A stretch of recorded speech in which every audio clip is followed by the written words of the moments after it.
Hi, everyone. Welcome to Act Now, ACT.tv's new program. We are live on Roku. We are also on Facebook and YouTube and all the other places where you normally find ACT.tv. If you're new to what we do at ACT.tv, we cover activism and really left activism. Sometimes we cover right activism, but from a perspective of the left. We have a lot to talk about today. I hope you enjoy our show, and wherever you're watching, don't forget to put a comment in. We will be happy to read those aloud. If you don't want it read, make sure you put that you don't want it read. My name is Julianna Forlano. I'm going to be your host today, and joining me later in the program, also from ACT.tv, Charles Lenchner. So we're looking forward to that. On today's show, we're talking about the Sunrise Movement. We're talking about climate. I've got a news report, and I've got a couple of interviews from some people who are generally very popular on the left. So let's get to it. On Monday, activists from across the country marched to D.C. It was very hot, and they did it anyway. They were demanding that President Biden stop compromising on climate. There were hundreds of young climate activists at the White House. They wanted a meeting with President Joe Biden about the infrastructure legislation that you no doubt have been hearing about. They basically are saying no climate, no deal. These activists with the Sunrise Movement, dozens were arrested by Secret Service agents on Monday while blockading all 10 entrances of the White House. Mind you, they did not storm the Capitol. They did not kill any Capitol Police, and yet they were, in fact, arrested for wanting babies born today to be able to breathe clean air when they're 8 years old. The current demand for President Joe Biden and federal lawmakers is to deliver an infrastructure package that invests in job creation and combats the climate emergency. Sounds good. Who could be against that? The demonstrators had some core demands. First, they want Biden to stop negotiating with terrorists. I'm sorry, I mean Republicans. My words, not theirs. Or, they want him to stop negotiating with any politicians who don't care about climate action, including Joe Manchin. Another strongly worded request is that Biden and his team meet with the Sunrise Executive Director, Varshini Prakash, and other youth organizers who, by the way, handed Democrats control of the White House and Congress. They also want him to pass a bold jobs and climate package that includes a fully funded civilian climate corps. Good idea.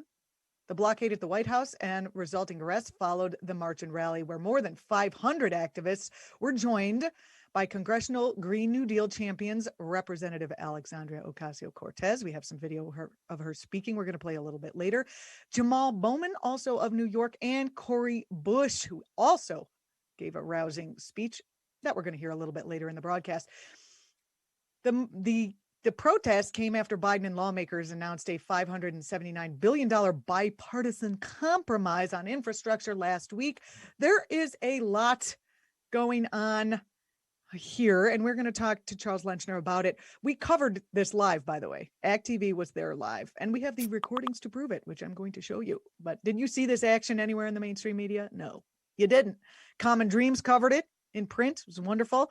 And I really think even our liberal publications need to cover the grassroots actions that are happening so that we can start just getting it out there into the news cycle. When one person covers it, there's often a stampede to cover things. And I do think it's important for grassroots voices to be heard. Oh, wait, that's what we're doing here on ACT.tv.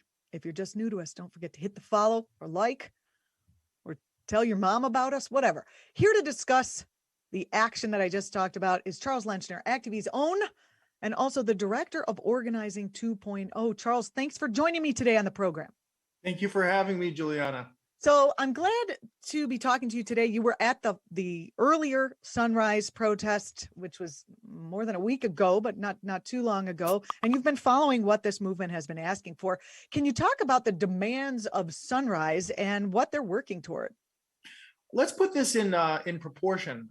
What Biden is agreeing to with the Republican senators that he's been negotiating with is roughly $550 billion or $500 billion in new spending over 8 years.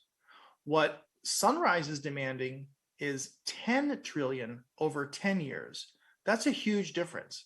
Another way to look at the gap is to talk about the numbers that might be hired for the civilian conservation corps, new equivalent. back in the day, FDR was able to ramp it up to 300,000 people working for it. The proposal that Biden is working with is calling for 10 or 20,000 people to be hired. The gap between those two is between 15 and 30 times, and that's before we take into account the fact that we are now more than twice the population as we were back in the 30s. So it's a massive difference between what's being demanded by the brave young people of Sunrise and what the Biden administration is showing willingness to talk about. Is what Biden is doing enough to address the emergency that we're under? I mean, it does seem like we need our grassroots environmentalists to be asking for big things. I think it's really illustrative to look at the difference between how the coronavirus, the pandemic, was addressed. In that issue, the question was, how do we get a vaccine as fast as possible? What do we do to end this? When it comes to climate, it does not look like our government in the United States or in many parts of the world really understand what it's going to take to limit global warming to 1.5 or 2 degrees Celsius. The government is still acting like this is a political issue to be negotiated, where the gap isn't between what we need to survive and where we are today. It's between what Republicans are willing to put up with and where we are today. And the mindset of the Democratic administration still hasn't shifted. But I'm also just a little bit sympathetic. If the Republicans aren't even willing to concede that climate change is happening, how much more so are they going to not concede that we need a massive level of infrastructure spending to address it? Something that's really interesting that I read is that there was a survey out recently that showed that Republicans themselves, the rank and file, the voters, actually want something to be done about climate change. And I think it was, a much higher percentage than one might imagine. I actually have the numbers here and I'll get them for you in just a minute. But is the leadership out of step with the rank and file Republicans who now look out the window and say, gee, it's hot and my air conditioner doesn't work? We have a really interesting political system that is routinely captured by minorities and political minorities. And this is true both on the right and the left. We do not live in a country where what people want in terms of policy translates in a relatively straightforward manner to what the government actually does. It may be that Republicans want things like Medicare, they want better healthcare system, they want higher wages, they want living wages. There's many things Republicans want that do not have traction in the political class of the Republican Party. The Trump years have shown their willingness to move further and further to the right. Sorry, never mind to the right. They're moving further into fantasy land when it comes to like election outcomes or how to keep the planet survivable for the next few decades. I don't really have an answer to this. I'm not getting the sense that they themselves and the people who really the elected Republicans represent, which would be the elite class, the 1%, that they are not really trying to save people's lives. They didn't care when people were dying by the hundreds of thousands around the coronavirus. They just honestly don't care. And the richest of them are trying to go to space next week or whenever he's going. It just seems like we need to call out the fact that they will just let you die. I think one way to look at it is that Republicans are trying to enact a moral calculus. They believe that society, economics, government ought to function in a particular way. And that dictates the priorities that they are going to fight for in Congress. The good folks at Sunrise and other parts of the left are coming from a different perspective of what are the actual problems that we need to solve as a society? What are the changes we need to make to fix things that need to be fixed? And that is a much more, in my opinion, grounded way of looking at political change, but it's also far more difficult. The numbers I was trying to bring to you earlier, I have them now. The survey was last week from the environmental group Climate Power and also I think the think tank Data for Progress. Anyway, they found that 86% of Democrats and 55% of independents and only 23% of Republicans support the original $2 trillion package that Biden has had proposed as they understood it when the question was asked. But when they were given additional details about how the proposal was going to fund renewable energy and environmental cleanup, the overall support climbed from 57% to 65%, and the biggest increase was among Republicans. So I think that data just shows the information gap is what's driving the "I don't care if you burn down" gap, at least from the people, on the street, as opposed to the legislators. There's a sort of political equivalency here. Reminds me of when some large segments of the Republican voters, they might support a program until they find out that other people are going to benefit from it and not just themselves. So even though the data that you're reporting on, the surveys, are optimistically reporting that Republicans also support urgently needed actions for the planet to survive, I feel like it's not quite. But not for the blacks is basically what there's.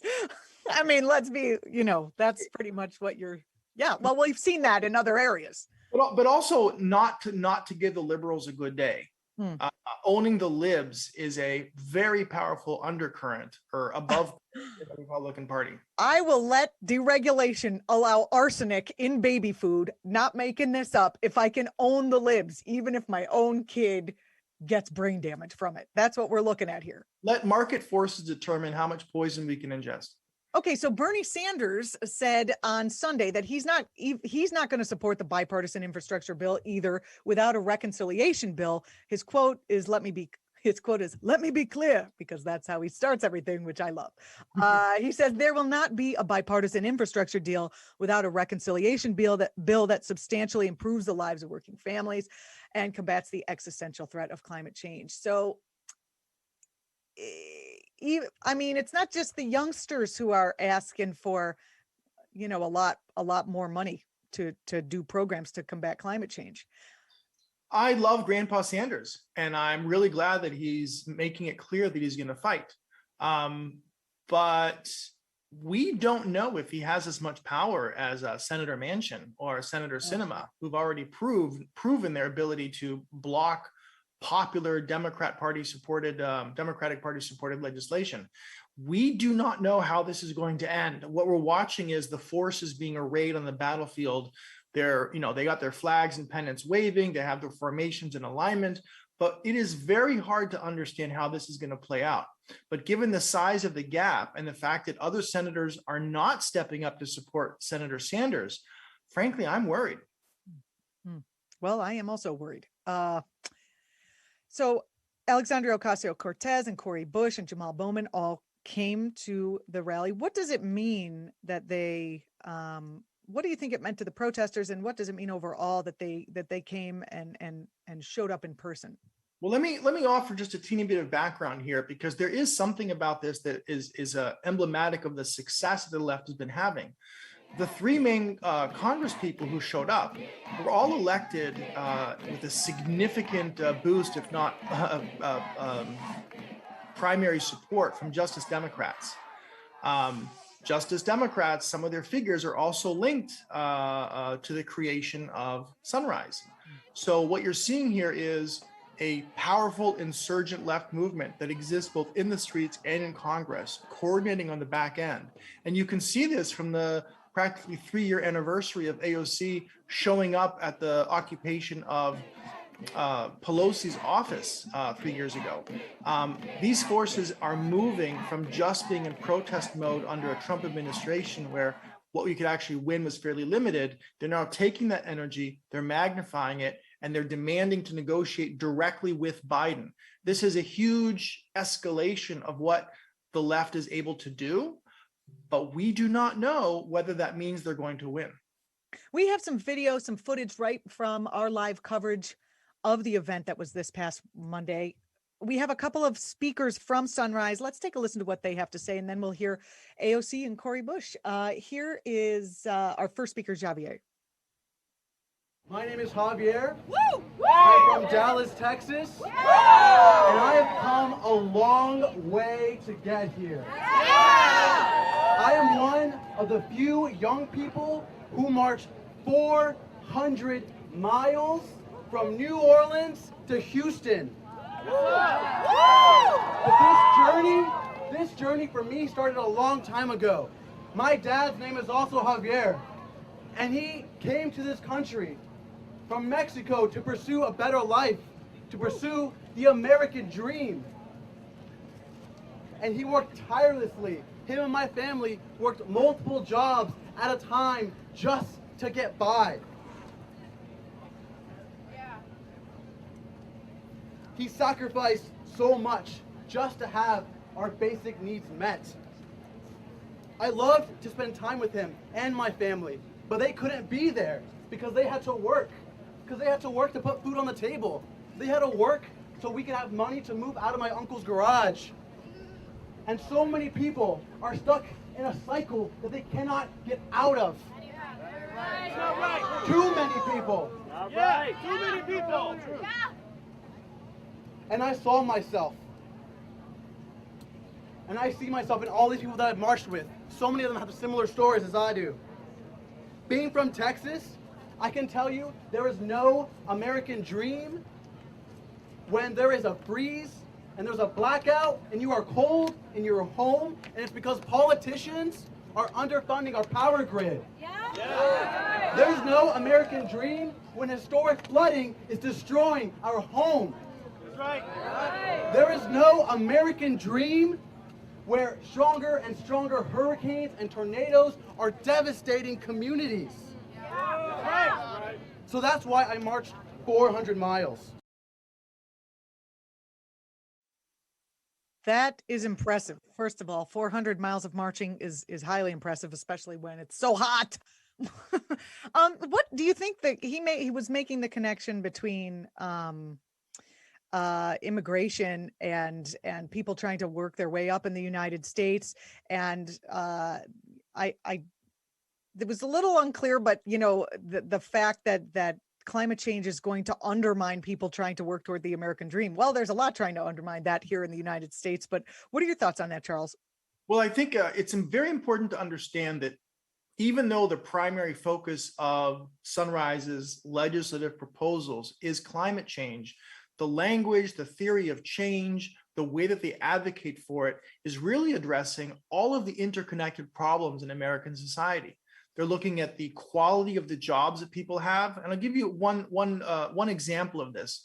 They're demanding that jobs in the new CCC will pay $15 an hour in addition to $25,000 or $50,000, depending on 1 year or two, in college expenses for those who go to college.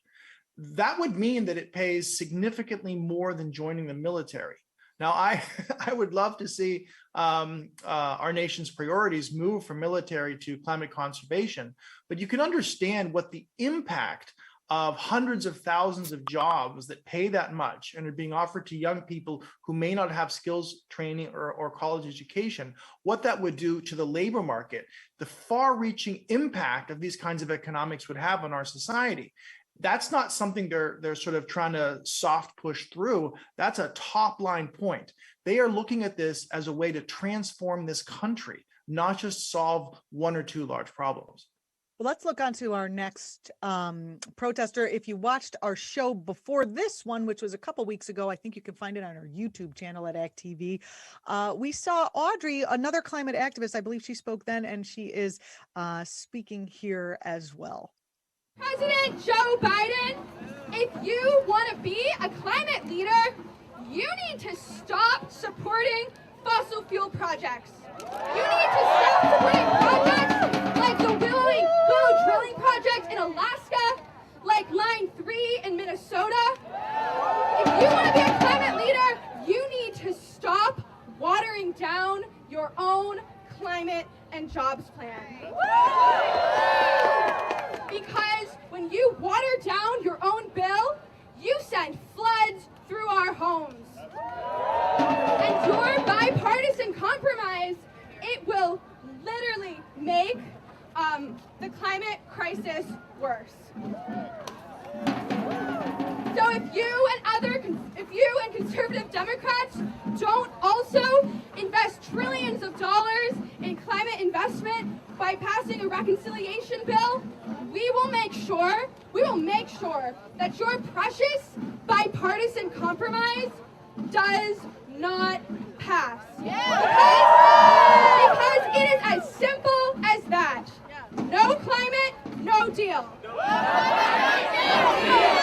climate, no deal. No climate, no deal. No climate, no deal. No climate, no deal.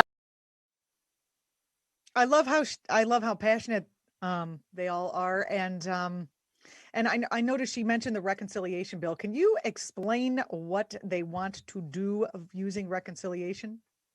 Well, reconciliation is a process that allows a slender majority, 50 senators, to pass legislation that directly impacts the budget. There's a certain there's a restriction of what can be done through reconciliation.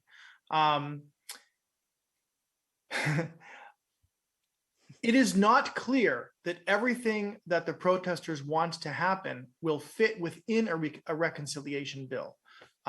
So it's kind of a big push. And we have to remember that passing something with 50 votes through the Senate, any one of them could have, could be a Joe Manchin who refuses to go along with it. It's just a very slender majority. It's a hard push. It's not a situation where we have, say, 55 votes that we can count on, and then there's much more room for the left to push for what we want. I want to hear information about this process that would make me feel more optimistic about our chances for success. I worry that a lot of what we're looking at is an optics war, an effort to make it seem like what they want is more possible than it actually is. And that's their job to do so. They're doing a fantastic job at it. But what is the evidence that the administration or Congress is going to take to heart the powerful emotional impact of these speakers as a reason for why they should change what they're doing when the mass media isn't even covering these protests properly? One of our commenters on YouTube, BK Bland, I wonder if that's Brooklyn Bland, but BK Bland says that a general strike is the only way. Where are we on that front? It certainly seems like that would be a good idea. And what Sunrise is doing is putting out into the world, and we're amplifying that, the fact that a bigger movement is possible. Maybe not through reconciliation, but bigger.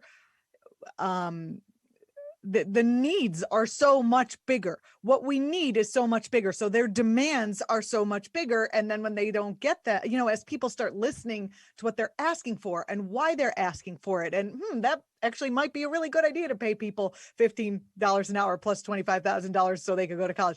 That sounds great.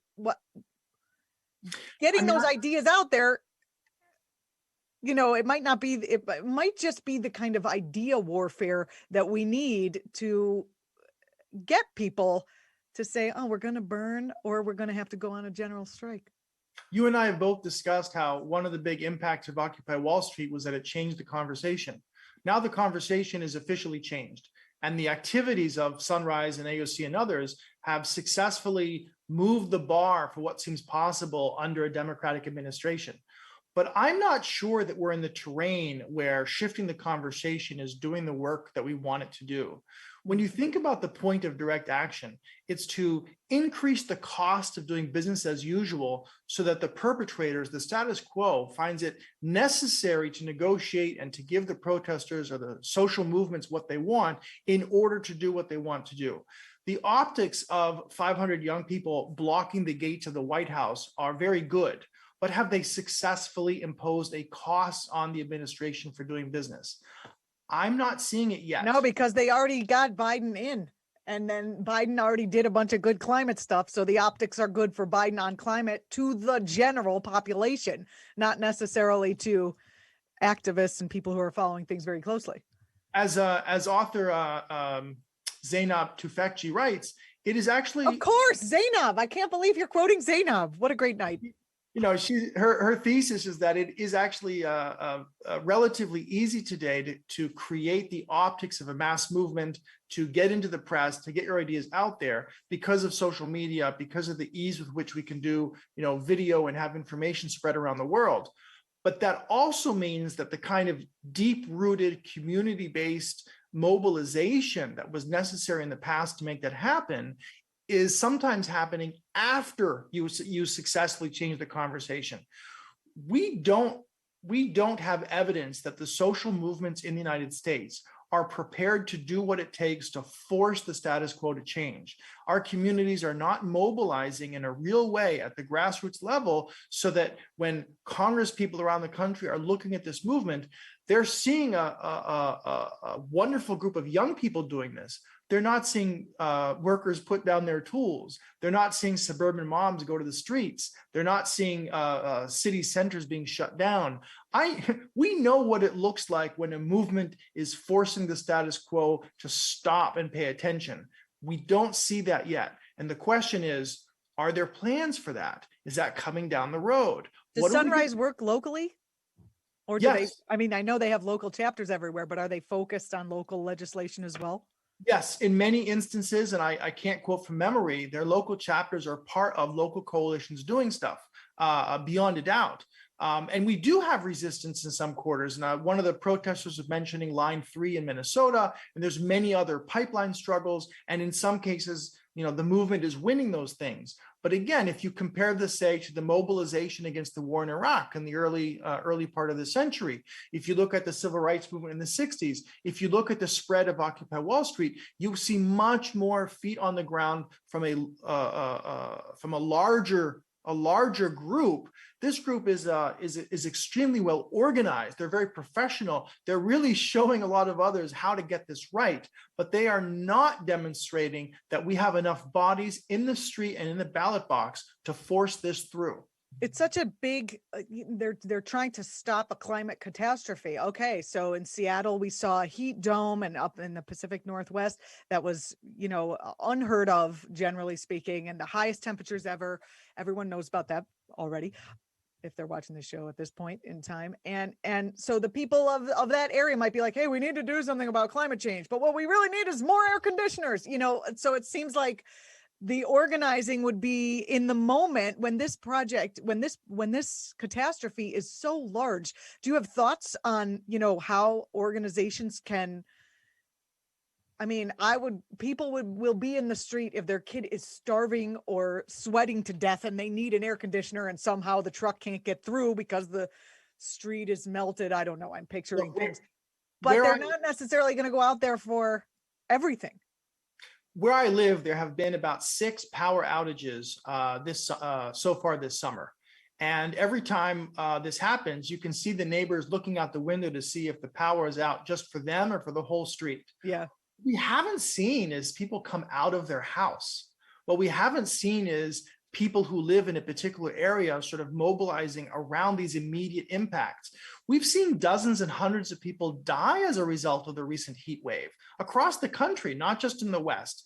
Our old people are being murdered by the lack of action on climate, and it is not resulting in the kind of upheaval that you would have expected. We are frogs being slowly boiled to death. Absolutely. Climate change is not something to prevent. It is here right now, and we are not responding in commensurate fashion.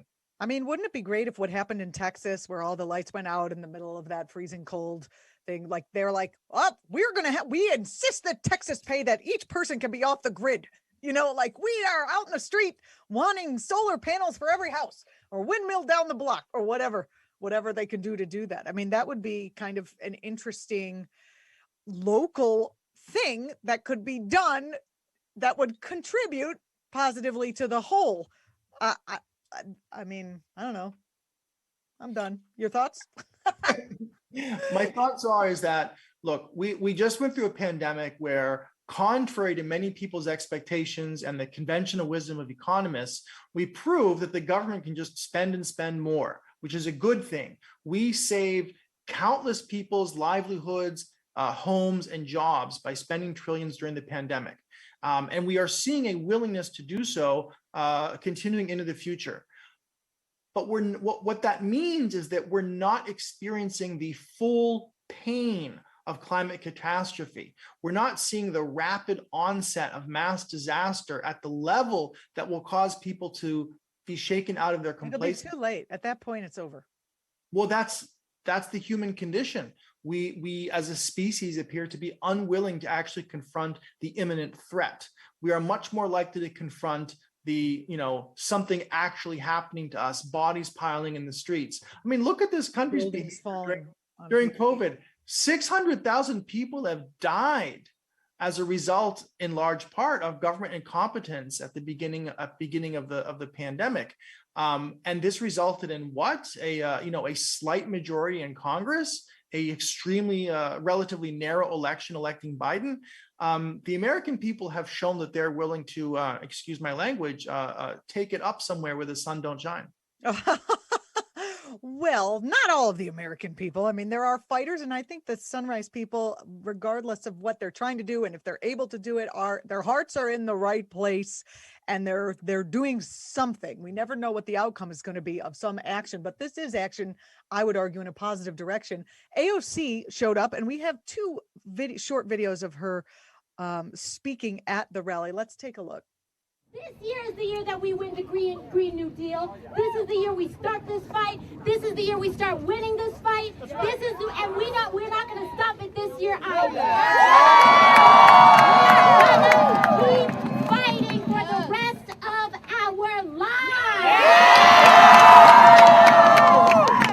Because what a lot of folks here in DC don't understand is that while this may be the hottest summer of their lives, it's going to be one of the coolest summers of our lives. And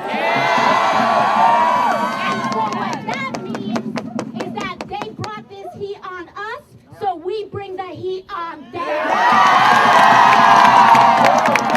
We will not take no for a climate answer.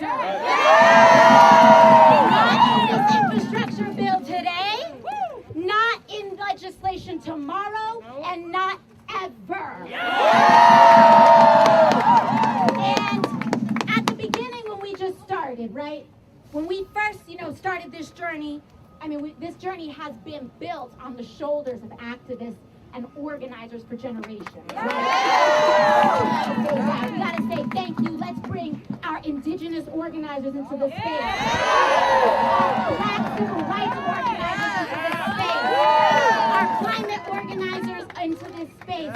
All folks into this space, because it is on their work whose shoulders we rest on. And we are taking this baton and taking it right there to that White House. That's what today is all about. Because they want you to think that we're not winning. They want you to think that we're not winning. But let's give you a little update, okay? Let's give you a little legislative update. We first introduced the Green New Deal in 2019, all right? That was step one. When we introduced the Green New Deal with a bang, with the way you all did it, going right, taking it right inside to the House. What we did, you know what was step one? We went from making climate a very low issue to voters to a top 3 issue. And then what happened was that voters in the Democratic Party, from New York City to St. Louis to Iowa, said on every single presidential candidate, what are you doing on climate and a Green New Deal? Let's not get it twisted. Let's not get it twisted. This White House was decided on climate issues and sometimes folks need a little reminder of the communities that sent them to the party, right? We knew about climate change. We already know the story. Back in 1989. That's right. Before many of us were born, right? They knew. And when they compromised, they said, oh, we'll take care of this. Technology will fix this. We will fix this. We will invest. We will innovate. And that is how they justified. That is how they justified pipeline after pipeline,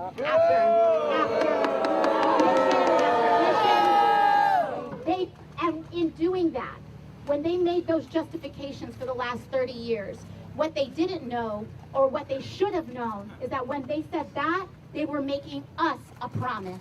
They were saying, let us do this and we promise you we'll fix it. They said, we'll promise you we will leave the world okay for you. They have broken that promise. Up until now, and what we're here to tell them is that you can't break this promise to us anymore. They are setting up a world that they won't have to live in. Okay? That's why this matters. That's why we fight. And you know what? Because of your organizing, because of the million calls you made for Ed Markey, because of the $500,000 calls you made for Bush, because of the hundreds of thousands of calls that you made, and millions when you added up for Jamaal Bowman, for myself, for Cori, for Ayanna, for Ilhan, for city councils, for state assemblies, you are making this change. And so as a result of your hard work, we've got folks in the Senate, we got folks in the House, not just me, not just like what they like to say as the tiny group of the squad, but not all of that. We have a critical mass of people saying, no climate, no deal!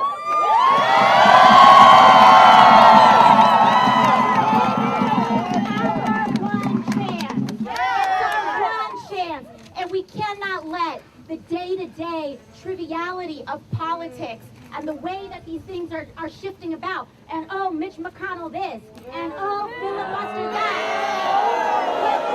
But they, in getting lost of that day-to-day bochinche, as we call it, in that bochinche, they lose the plot. Okay? And we can't let the bochinche make us lose the plot. We can't let the chatter lose the plot. And the plot is that we don't know what the House and what the Senate and what the presidency is going to look like in 22 and 24, okay?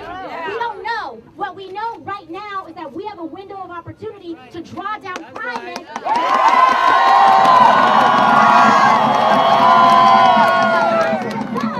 We got to push.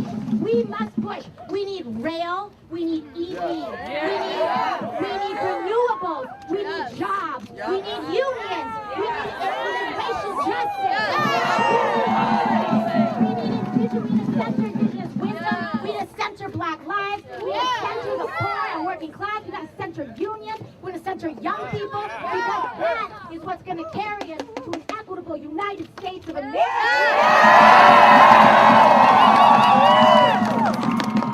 These are the communities that took them to the dance, okay? God, I love her. I love her so much. Oh, I don't even want to know your comments on what she said, Charles. I'm afraid that you're going to. Well, it's not a great line for a politician to say, but right now, the part of the 1% that's buying bunkers in New Zealand is winning. It may be a depressing thought, but that's where we are. Yeah, but I hope plate tectonics will take care of them. Okay. That would be great if they're all in the same place at the same time, just one little slip of the crust and anyway, I don't know. It's just very hopeful that she's out there supporting, having a positive attitude. Well, maybe if what we really want is for the public to pay attention to this, we could have her do another dance video, because if I recall, that got far more attention than what she's doing on climate right now, which is not to say that I approve of it or think that she and the movements behind her aren't doing all that they can, but it ought to be depressing just how far we are from real traction and making a victory feel more imminent. And perhaps I'm the worst voice for anyone to listen to on this topic. Like there is a value in projecting confidence and the ability of us being able to win. But I think my job here is to point out that a lot of signs are not looking good. Right. Like look out the window. It's not looking good, but and as a big but here, I think, activism keeps people sane, hopefully. Activism keeps people moving. I'm a former clinical psychotherapist myself.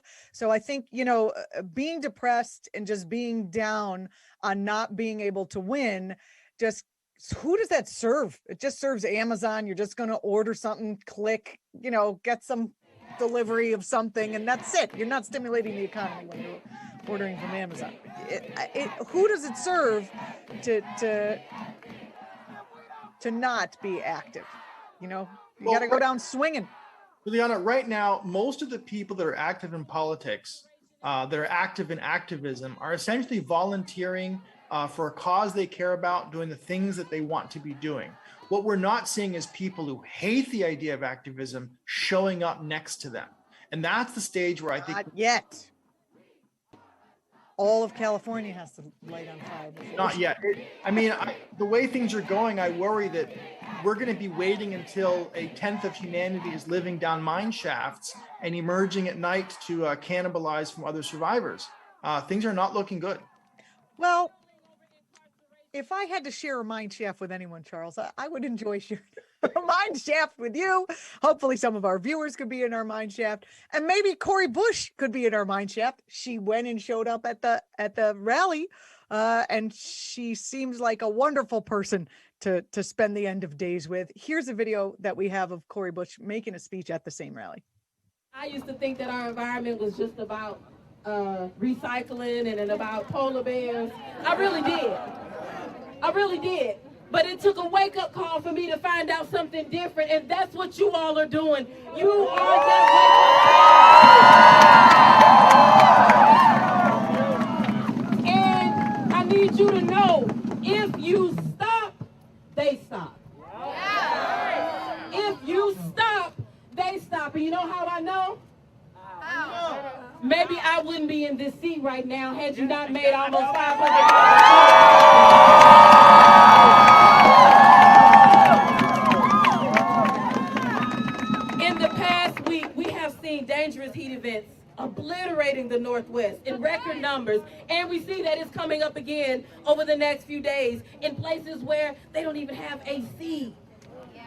We have seen formerly once in 500-year flooding events happening in the Midwest for the second time in this decade. People are suffering. People are dying because of our problem that society created. Society created a problem, and so society has to fix it. It's a choice. This suffering is a policy choice. It's a choice that our planet is being sold out to polluting corporations. It's a choice that these corporations disproportionately pollute Black and brown communities and neighborhoods. That highways were built that go all the way through our communities, and that our pipes are made with lead. That's a choice. So today we're standing together to say survival is not radical. It's not. The Green New Deal is not radical. So we're going to stand here and fight with our megaphones. We're going to fight with our hands, with our feet, with our voices, with our flags. We're going to fight with people in Congress who can write bills like myself.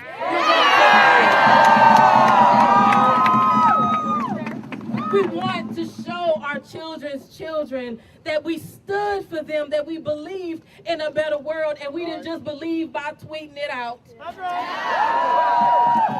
Because sometimes you gotta show up. And you all showed up. In the heat, you showed up. And let me say, it's not just climate. We have to save lives in every way possible. And I have to say that I'm proud of the Sunrise Movement's endorsement of my new bill, the People's Response Act. This new bill that's just out today would transform our public safety system, one that prioritizes care over criminalization. Healing over incarceration and prevention over policing. Police violence and climate change are not standalone issues. And we will respond to both crises with care and love, because they're both fundamentally about the spread of environmental injustice in our community. So you're stepping up today, you stepped up yesterday, you keep stepping up, and because you keep stepping up, they can't let it go because you won't let them let it go. You're watching Act Now, by the way. I'm Julianna Forlano. Charles Lenchner is joining me, also from Act.tv. If you're watching on YouTube, leave us a comment. I would love to read them on the air. Are you totally depressed, or are you getting active? I mean, this is a big fight, and we've been talking a little bit, we've been talking about the psychological cost. Are we going to get up and become active, or are we not? I actually had a conversation with Noam Chomsky on this exact topic, and I have a video of it that I'm going to play in just a moment. But before that, Charles, I wanted to ask you maybe the final question of the evening, probably not. Sunrise has been having some intra-organizational conversations about tactics, working within the government, working outside the government. Can you talk a bit about the tension that is going on there, and what they're trying to fix? When Sunrise erupted onto the scene, they were following the script of an outsider movement that uses the tactics of direct action and public pressure to raise awareness and to try and force government, force the political class to get things done. But in the last chunk of time of the organization, they have increased their capacity, increased their power to the extent that they're electing representatives, they're helping to craft Biden's climate policy. They've really reached into the echelons of how the sausage is made from a political, legislative, electoral manner. That's a really challenging position for a grassroots movement. And it shouldn't surprise anyone that we see struggles happening against that background. If they were not part of putting people in Congress, they might be doing different tactics to gain attention. But they need, at the end of the day, to be able to negotiate with Biden, not to alienate him and his administration to the point where they no longer get invited into the room. And I just think that it is inevitable that there will be conversations about strategy and tactics because of that. Well, I have a comment coming in from our YouTube folks. YepX says that the Green New Deal isn't radical enough. I'm with you. Why don't we socialize the fossil fuel industry? Oh, there goes my career. There goes my political career, Charles. I just tossed it right here. I mean, there's a lot of stuff you could actually do real fast if you were willing, but I don't know. That's a longer conversation for another day. I did get a chance to speak to the one and only Noam Chomsky on the Sunrise Movement and their question of tactics and techniques. And this is what he had to say. Professor Chomsky, the age-old question of working from within the system versus working from without came up again recently from members of the Sunrise Movement, who, as you mentioned, made some inroads thanks to the Bernie wave. Some in the group feel that continuing their direct action techniques could jeopardize these inroads, their standing. Do you believe it's possible to maintain intra-system influence and take to the streets and push from the outside within the same organization? Yeah, lots of histories, just about everything. Take civil rights legislation back in the mid-60s. That was a result of intensive action on the streets. Finally led to the all sorts of, don't have to run through it, we're familiar with it, years of action, dangerous actions when SNCC workers went in freedom buses through Alabama to try to encourage Black farmers to take their lives in their hands and cast a vote, suffered themselves, sometimes killed, all sorts of activities. When a couple of Black students in Greensboro, North Carolina, sat in at a segregated lunch counter, were thrown out, arrested, others came. Some came from the North. Pretty soon you had more activism, major demonstrations. Finally, it got to the point of the March on Washington. Other pressures got Lyndon Johnson to push through moderate civil rights legislation. But everything else is the same. Take the INF treaty, the Reagan-Gorbachev treaty to limit very dangerous emplacements of short-range missiles, nuclear missiles in Europe. A real tripwire, could have led to global war anytime. Reagan and Gorbachev did reach a treaty which banned them, major step forward. Trump dismantled it, okay? And Biden is going along with the dismantling. But the treaty was signed in 1987, not out of nowhere. That was after the biggest demonstrations in history, actually. Huge anti-nuclear demonstrations on the streets in the early 80s. And it could go through, I mean, you can't find a case where that's not true. There's an interaction between direct action, legislation, implementation of the legislation, pushing it forward. This is constant. That's the way things happen.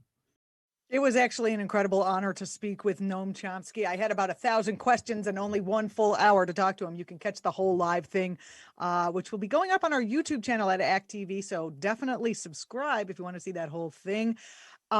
He has a new book out that is Chomsky for Activists. That's a hopeful book. And I was discussing with him about the book. And then the first thing he talked about was the IPCC climate report, which is probably the most depressing thing you could possibly read at this moment. So as chipper as he was going to be in that book and hopeful, you know, the listening to Noam can, well, it's a splash in the face of reality. But I do have another clip of him speaking about activism. Let's take a listen. It is crucial that activism increase to address these existential issues and many others. Professor Chomsky, as we near what you called and what is actively known to be the total destruction of the planet, how do you see activism playing out? Are different interest groups more likely to coalesce around the intersections of all the different issues, or will they splinter further outward? What do you think? Issues are all interconnected, but there are priorities. So let's take destroying the planet. Right now, 2 people in Congress, Alexandria Ocasio-Cortez and Ed Markey, have introduced a resolution in Congress, which is a very detailed program for dealing with the crisis of global warming, a sensible version of a Green New Deal. It's very similar to the programs proposed by the International Energy Association by leading economists who've worked on the issue, primarily my co-author, Robert Pollin, who's been in the lead on this. Now, that's not legislation, it's a resolution. That's a big step forward. And it's the result of intensive activism. You can trace it back to the work of groups like Sunrise Movement, which where their activist work reached to the level of occupying congressional offices, got a little support from the representatives who came in on the Sanders wave, primarily AOC, Ed Markey in the Senate. Instead of being thrown out, their proposals were entertained, went on with further pressures to the point where there is by now a resolution, has to be moved to legislation. That's the next step. Then it has to be implemented. But these are the successive steps that have to be taken if we are going to save the planet, just like the work that was done to energize the unions to adopt programs which will expedite the termination of the destructive fossil fuel economy. All of these things can be done. They have to be done. And we can actually trace it back to the work of mostly young people who are on the front lines in this. It was a great pleasure again to discuss this with Noam Chomsky, and he did leave us with a little bit of hope there. Charles Lenchner, thank you so much for joining us on the program. Final thoughts as we close out the segment? I just want to say it's amazing to think that here I am above the age of 50 listening to Noam. He helped us through the end of the Cold War. Wait, is it Noam? I'm sorry. Go ahead. I've been mispronouncing it my whole life. Okay, go ahead. It's okay. He shepherded us through the end of the Cold War, and now the final and crucial battle of humanity to survive climate change and the global scorching that's going to result. He's still here with us. I can't tell whether that's inspiring or an indictment of our humanity.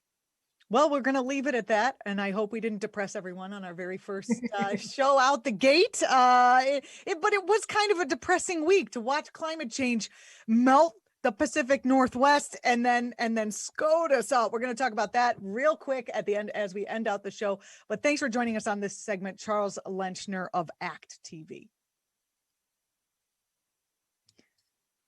Coming up next, the headlines.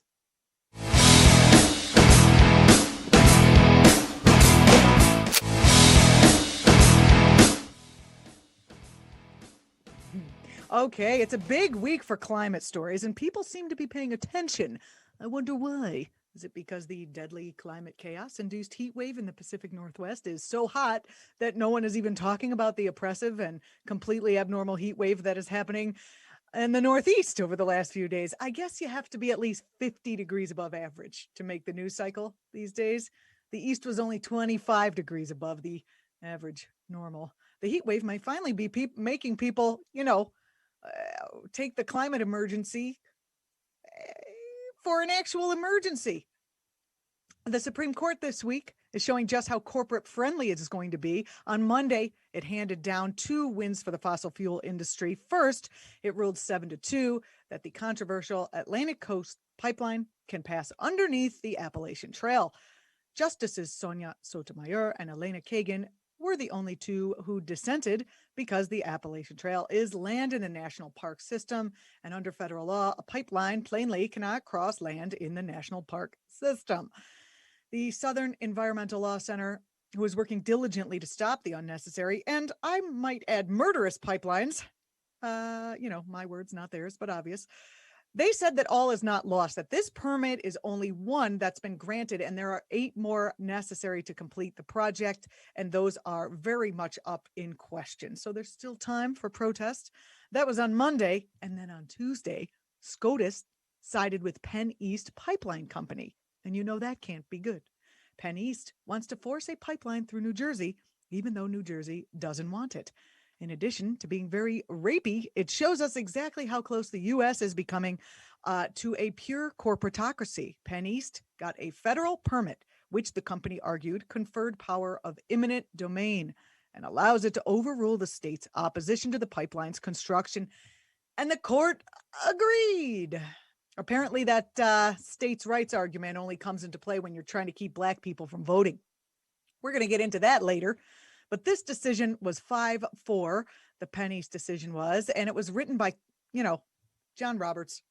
And it removes an obstacle in the construction of that $1 billion, 116-mile pipeline that's going to carry fracked gas if it gets through the rest of the process. And it will endanger populations from Luzerne County, Pennsylvania, across the Delaware River and into Mercer County, New Jersey, crossing some lands owned by the state. Here's a video by the NRDC, who has been fighting this and other pipelines across the country, about why this pipeline is bad. My guess is you already know, but this is pretty good.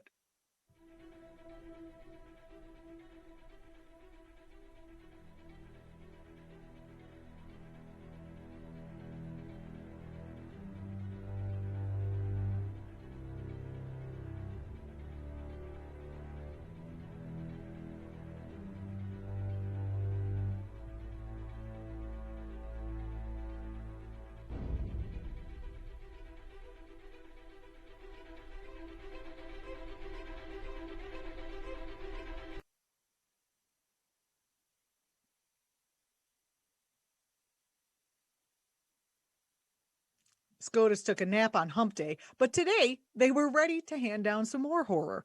The court dealt yet another blow to our freedom to vote in the Brodovich versus DNC case by upholding Arizona's discriminatory voting laws and weakening Section 2 of the Voting Rights Act, which will make future challenges to any or all of the vicious anti-voter laws we see popping up everywhere even more difficult. They're trying to checkmate us on all fronts, it seems. Last Friday was the 8-year anniversary of the Shelby versus Holder decision, where, if you remember, the Supreme Court effectively gutted the Voting Rights Act by ending the federal law or a federal review requirement for any attempts to create barriers that discriminate against voters. So they have been at this undermining the voting system for a long time. We may very well be in the final quarter, and we kind of are on all fronts. Just wait till I read you the IPCC report. The Supreme Court just had an opportunity to protect America's freedom to vote, but instead it allowed Arizona lawmakers to put up barriers to silence voters' voices based on what they look like or where they live, and while at the same time making it more difficult to challenge discriminatory voting laws in the future. We can fight this. I urge you to take some action. We have to come together to pass the John Lewis Voting Rights Advancement Act and the For the People Act to enact national standards to prevent future attacks on our freedoms so that we can all have our voices heard. Hey, you have to call your representatives and thank them if they already support these two pieces of legislation, and shame them all to hell, i.e. pressure them if they don't. It's more important than ever now that we pass the national standards to protect our freedom to vote. Voting is still one thing that we still kind of can do, or at least some people, to fight climate change, and we need to do that. Toot de sweet, a leaked 4,000-page report. Did you hear about this? From the IPCC, the Intergovernmental Panel on Climate Change. Well, it basically is showing how significantly climate change will reshape life on Earth in the coming decades, even if greenhouse gas emissions are curbed. It's considered the most comprehensive report on climate, and it shows how climate change is upending the world. I feel like a report comes out regularly saying it's worse than we thought, but guess what? It's worse than we thought. It's not great news, as you can see by looking out your window at what is happening. The report outlines some of the devastating impacts of climate change, like species extinction, more widespread disease, unlivable heat, rising sea levels, and ecosystem collapse that are, of course, accelerating and bound to become painfully obvious before a child born today turns 30, according to the report. They're going to be able to see all of those different things that I just listed. That's not that long from now. In other words, the impacts are going to be much closer than people realize. The climate scientists are concerned that global heating will trigger tipping points in the Earth's natural systems, which will lead to widespread and likely irreversible disaster unless urgent action is taken. So I do stand with Sunrise. I stand with anyone taking any kind of action that might lead to more action being taken as urgently as possible. While the IPCC is preparing the report to be published in stages this year, most of it's not going to be published in time, for consideration by those policymakers who are going to be at the COP26, because it's not coming out until February 2022. How convenient. The report warns that previous major climate shocks dramatically altered the environment and wiped out most species, saying life on Earth can recover from drastic climate shifts by evolving into new species and creating new ecosystems, but humans cannot. And that is why I believe all those folks who are rich are trying to get up into space and live on Mars or something. I just wish they had gone way before they had ruined it down here, or at least contributed to the ruining. You're watching Act Now. I'm Julianna Forlano. I hope you enjoyed this program. You're going to be able to find us wherever you're watching us now on the regular. I believe our schedule from now on is going to be Tuesdays and Thursdays, so put it into your calendar and follow act.tv across platforms. I thank you so much for watching. I thank you so much for participating in our democracy, and I will see you next time.